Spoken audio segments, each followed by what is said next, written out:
జగన్మోహన్ రెడ్డి వేసినటువంటి కాపు వ్యూహం విఫలమైందని హరిరామ జోగయ్య కుటుంబాన్ని ముద్రగడ కుటుంబాన్ని టీడీపీలోకి కోవర్ట్లుగా పంపించాలని మొదట జగన్మోహన్ రెడ్డి భావించారని, అయితే చంద్రబాబు గారు పవన్ కళ్యాణ్ గారు అది గ్రహించడంతో జగన్మోహన్ రెడ్డి వ్యూహం విఫలమైందని, తద్వారా ఉభయ గోదావరి జిల్లాల్లో ఎలక్షన్ కంటే ముందే చంద్రబాబు పవన్ కళ్యాణ్ విజయం సాధించారు అంటూ కూడా ఒక వార్త ఇప్పుడు సోషల్ మీడియాలో చక్కర్లు కొడుతున్న నేపథ్యంలో ఈ వార్తల్లో వాస్తవం ఉందా లేదా అనే అంశానికి సంబంధించి మనతో మాట్లాడేందుకు ప్రముఖ రాజకీయ విశ్లేషకులు జై భారత్ నేషనల్ పార్టీ అధికార ప్రతినిధి చిరంజీవి నాయక్ మనతో ఉన్నారు. ఆయనతో మాట్లాడదాం. చిరంజీవి గారు నమస్తే అండి. నమస్తే అండి. జై భారత్ అండి. ఓకే, చిరంజీవి గారు, జగన్మోహన్ రెడ్డి కాపు వ్యూహం విఫలమైందని, ఆయన ముద్రగడ ఫ్యామిలీని అలాగే హరిరామ జోగయ్య ఫ్యామిలీని కోవర్ట్లుగా టీడీపీలోకి పంపించాలని మొదట భావించారని, కానీ చంద్రబాబు పవన్ కళ్యాణ్ దాన్ని గ్రహించడంతో జగన్ గారి వ్యూహం విఫలమైందని, తద్వారా ఉభయ గోదావరి జిల్లాల్లో చంద్రబాబు అలాగే పవన్ కళ్యాణ్ మొదటి విజయం సాధించినట్లే అంటూ కూడా ఒక వార్త ఇప్పుడు సోషల్ మీడియాలో చక్కర్లు కొడుతూ ఉంది. ఏంటి ఆ అంశాన్ని మనం ఏ రకంగా చూడొచ్చు? అంటే ఒకటండి, సోషల్ మీడియాలో వచ్చే ప్రతి న్యూస్ని మనం ఎంతవరకు ప్రామాణికంగా తీసుకోవాలి, దాంట్లో నిజమెంత. ఇప్పుడు ఎవరికి వాళ్ళు ఇన్ఫ్లుయెన్సర్స్ తయారైపోయారు. ఒకళ్ళకి ప్రోగా, ఇంకొకరికి అగెనిస్ట్గా, ఇంకొకరికి ప్రోగా, ఇంకొకరికి అగెనిస్ట్గా తయారయ్యారు.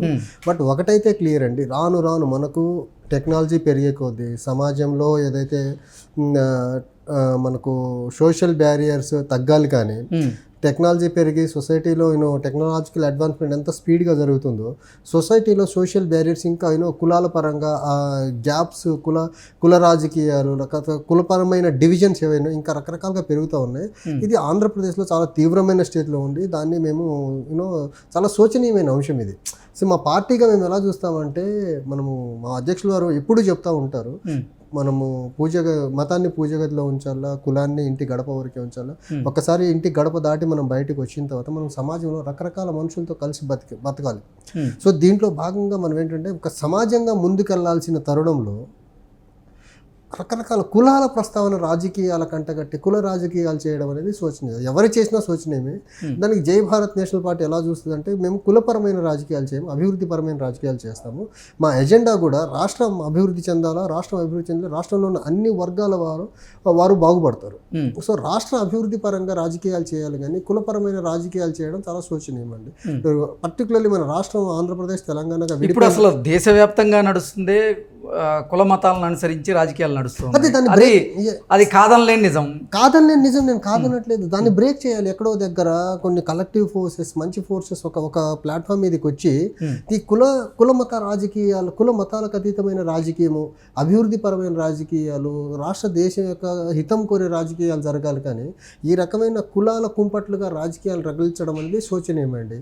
ఇప్పుడు ఎవరు ఏ ఎనలిస్టులు, ఎవరు ఏ లెటర్ రాస్తే దాని వెనకాల మర్మం ఏంటో అర్థం కావట్లేదు. ఎవరు ప్రెస్ మీట్ పెట్టి మాట్లాడితే దాని వెనకాల ఏ అంతర్యంతో మాట్లాడుతున్నారో అర్థం కాని పరిస్థితి. ఇప్పుడు మీరు చెప్పిన రెండు పేర్లు కూడా యాక్చువల్గా వాళ్ళు, ఒక మనిషి ఏమో కంప్లీట్గా జనసేనకు ఎండార్స్ చేసేవాళ్ళు, ఇంకొకతనేమో న్యూట్రల్గా ఉన్నట్టే ఉండేవాళ్ళు, కానీ వీళ్ళ వెనకాల ఒక హిడెన్ ఎజెండా ఉందనేసి ఇప్పుడు చూస్తుంటే, రీసెంట్గా జరిగిన పరిణామాలు చూస్తుంటే అర్థమవుతుంది. హిడెన్ ఎజెండాతో చేశారా లేదంటే వాళ్ళే చెప్పాలి, మనం చెప్పలేము మళ్ళీ స్టూడియోస్లో కూర్చొని. సో ఏదైనా మీకేమనిపిస్తుంది, మీ అభిప్రాయం ఏంటి? అంటే హరిరామ జోగయ్య కుటుంబం కానీ, లేదంటే ఇటు ముద్రగడ గారి కుటుంబం కానీ కోవర్ట్లుగా టీడీపీలోకి వెళ్ళే ప్రయత్నం చేశారా? కోవర్ట్లని నేను చెప్పలేనండి. ఎందుకంటే ఇప్పుడు ముద్రగడ గారి గురించి మాకు అసలు కనీస అవగాహన, ఇంటరాక్షన్ ఎప్పుడు జరగలేదు. కానీ జోగయ్య గారి కుమారుడు సూర్యప్రకాష్ రావు ఎవరైతే ఉన్నారో ఆయన, నేను జనసేనలో పనిచేస్తున్నప్పుడు ఆయన కూడా జనసేనలో, ఆయన నిజాయితీగానే ఉన్నారు జనసేనలో. ఆయన కోవర్ట్ ఏం లేదు, చాలా సిన్సియర్గానే పనిచేశారు ఆయన. మేబీ ఈ పొత్తులో సీట్లు తక్కువ రావడము, ఆ సీట్లో ఉన్న 24 సీట్లలో ఆయనకు సీట్ రాదని గ్రహించి మేబీ అక్కడ జరుగుతున్న వాస్తవాలు ఆయన బయట ప్రపంచానికి తెలియజేసే ప్రయత్నం చేసి ఉండుంటారేమో. మేబీ సీట్ రాదు, ఇంకా నాకు రాజకీయంగా ఇక్కడితో ఆగిపోతుందేమో రాజకీయ జీవితం అనే ఒక ఉద్దేశంతో అక్కడ జరుగుతున్న కొన్ని అంశాలని ఆయన బయట ప్రపంచానికి తెలియజేసే ప్రయత్నం ఒక టీవీ ఛానల్లో కూర్చొని మాట్లాడుతూ చెప్పారు. సో సూర్యప్రకాష్ గారి ప్రస్తావన అయితే ఆయన జెన్యూన్ గానే జనసేనలో లాయల్ గానే ఉన్నారు పార్టీకి. ఇప్పుడు సెకండ్ థాట్ అయితే ఆయన లేరు. అంతవరకు నాకు పర్సనల్గా తెలిసిన అంశం అది. ముద్రగడ గారి అంశం నేను ఏం చెప్పలేను, ఎందుకంటే ఆయనతో మాకు ఎప్పుడు ఇంటరాక్షన్ లేదు, ఆయన జనసేనతో ఎప్పుడు అసోసియేట్ లేదు నేను అక్కడ పనిచేస్తున్న టైంలో. సో ఇంకొక విధంగా చెప్పాలంటే జనసేన అధ్యక్షుల వారికి ఆయనకి ఎప్పుడు గ్యాప్ ఉంటానే ఉండింది. వాళ్ళిద్దరు ఒకటే సామాజిక వర్గానికి చెందిన వ్యక్తులుగా ఉన్నా కానీ వాళ్ళిద్దరి మధ్య ఎప్పుడు ఒక కామన్ అండర్స్టాండింగ్ మిస్ అయినట్టే కనిపించేది నాకైతే బయట నుంచి చూస్తున్నా కానీ. సో సో ఆ రకంగా చూస్తే మేబీ వీళ్ళిద్దరి మధ్య ఉండే గ్యాప్ వల్ల ముద్రగడ గారు తీసుకునే ప్రతి డెసిషన్ జనసేనకు అగెనెస్ట్గానే ఉండి ఉండొచ్చు. ఓకే, దాన్ని మనం కొట్టిపారాను. బట్ హరిరామ్ జోగయ్య గారి అంశానికి వస్తే మాత్రం వాళ్ళ కొడుకు కానీ హరిరామ్ జోగయ్య గారు కానీ పవన్ కళ్యాణ్ గారు హితం కోరే పనిచేశారని నేను పర్సనల్గా నమ్ముతున్నానండి.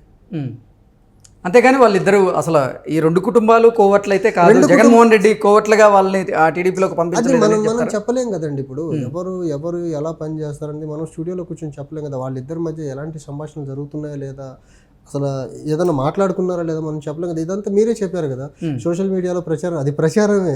అది నిజం ఏంటి అనేసి వాళ్ళలో ఎవరో ఒకరు మాట్లాడితే కానీ మనకు ఇద్దరు జనసేన పక్షం నుంచి ఎవరన్నా మాట్లాడారు అధికారికంగా, లేకపోతే ముద్రగడ గారికి సంబంధించిన వాళ్ళు ఎవరన్నా అధికారికంగా మాట్లాడితే తెలుస్తుంది. కానీ ఇప్పుడు ఈ సోషల్ మీడియాలో జరిగే ప్రచారాన్ని మనం ప్రామాణికంగా తీసుకొని ఒక కంక్లూషన్కి రాలేం కదా. అవును.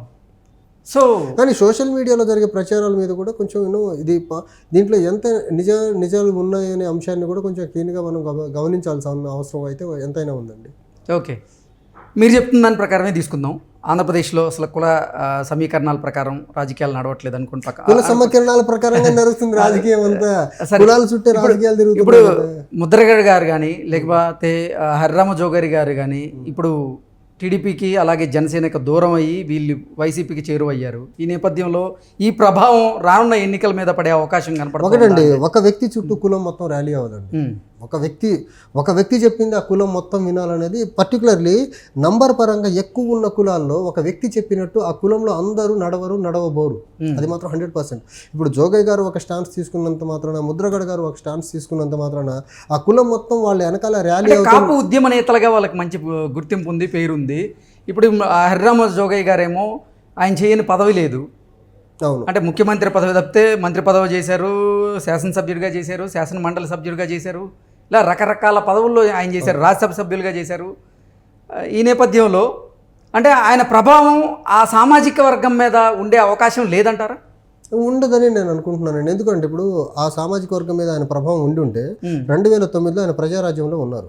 ప్రజారాజ్యంలో నరసాపురం నుంచి ఎంపీగా పోటీ చేసి ఆయన ఓడిపోయారు. అదే పార్లమెంట్ సెగ్మెంట్లోకి పాలకొల్లు వచ్చింది, అక్కడ నుంచి చిరంజీవి గారు కూడా పోటీ చేశారు. మరి సామాజిక వర్గం ప్రభావం అంత బలంగా ఉంటే చిరంజీవి గారు గెలవాలి అక్కడ.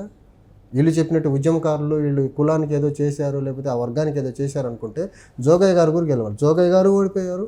అదే సామాజిక వర్గానికి చిరంజీవి గారు కూడా అక్కడి నుంచి ఓడిపోయారు. ద సేమ్ టైం మనం రీసెంట్గా 2019లో పవన్ కళ్యాణ్ గారు భీమవరం నుంచి పోటీ చేసినప్పుడు అక్కడి నుంచి కూడా అక్కడ ఆయన కులం నంబర్ పరంగా బెటర్గానే ఉంది, బట్ స్టిల్ ఆయన అక్కడి నుంచి ఓడిపోయారు కదా. అప్పుడు ఆయన ఆ పార్టీని ఎండార్స్ చేశారు కదా. సో ఆయన చెప్పినట్టు కులం నడుస్తుంది అనే దానికి ఎగ్జాంపుల్, అలా నడవద్దు అనే దానికి ఎగ్జాంపుల్ ఈ డిఫీట్స్. 2009లో కానివ్వండి, 2019లో జరిగిన ఓటములు ఏవైతే ఉన్నాయో అవి కూడా ఆ కులం పరంగా కొంచెం కరిష్మాటిక్ లీడర్స్ వాళ్ళందరూ. సో అలాంటి వాళ్ళే ఆ ప్లేసుల్లో అక్కడ వాళ్ళ ప్రాతినిధ్యం ఉండే దగ్గర ఓడిపోయారంటే వీళ్ళు వెనకాల కులం నడవట్లేదు అనేది అర్థం అవ్వట్లేదా మీకు? సో ఒక వ్యక్తి చుట్టూ ఒక వ్యక్తి చెప్పినట్టు న్యూమరికల్లీ లార్జర్ కమ్యూనిటీస్ నడవవు. కమ్యూనిటీస్ ఎప్పుడు మనకు ఈ గవర్నమెంట్ వస్తే ఏ బెటర్ స్కీమ్స్ వస్తాయి, ఏ బెటర్ అభివృద్ధి జరుగుతుందని ఆలోచిస్తారు తప్ప మా కులపోడు చెప్పాడని ఓటేసే పరిస్థితి పెద్ద కులాల్లో ఉండదు. నంబర్ పరంగా ఉన్న పెద్ద కులాల్లో ఉండదు. మేబీ కొంచెం చిన్న కులాలు నంబర్ పరంగా తక్కువ ఉన్న కులాల్లో ఆ యూనిటీ ఉండొచ్చు. అంతే తప్ప పెద్ద కులాల్లో ఆ యూనిటీ తీసుకురావడం చాలా కష్టసాధ్యమైన పని. ఎందుకంటే నంబర్ ఎక్కువ ఉంటుంది, డైవర్స్ ఒపీనియన్ ఉంటుంది, పేదరికం ఉంటుంది. ఆ పేదరికంలో ఉన్నప్పుడు కొన్ని ప్రలోభాలకు ఈజీగా మెల్ట్ అయిపోతారు వాళ్ళు. సో ఇన్ని ఫ్యాక్టర్స్ ఉంటాయి అన్నమాట. సో మీరు చెప్పిన ఏదైతే ఒక నేత చెప్పినట్టు, లేకపోతే ఒక ఉద్యమకారుడు చెప్పినట్టు ఒక నంబర్ పరంగా పెద్దగా ఉన్న కులంలో మాత్రం ఆ వర్కౌట్ అవ్వదు ఆ స్ట్రాటజీ. ఓకే చిరంజీవి గారు, థ్యాంక్ యూ అండి.